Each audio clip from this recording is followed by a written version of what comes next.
Case की समाअत जारी है।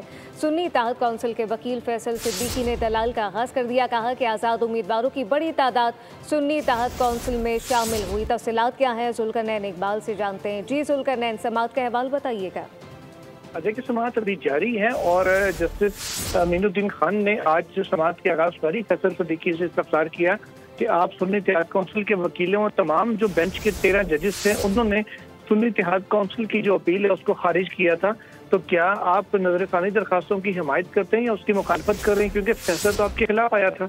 इस पर फैसल सिद्दीकी की जानिब से ये कहा गया कि वो जो मेजॉरिटी जजमेंट है जिसमें नशिस्तें पीटीआई को दी गई हैं उसकी मुकम्मल हिमायत करते हैं और जुज़वी तौर पर वो जस्टिस जमाल मुंतखिल के नोट की भी हिमायत करेंगे।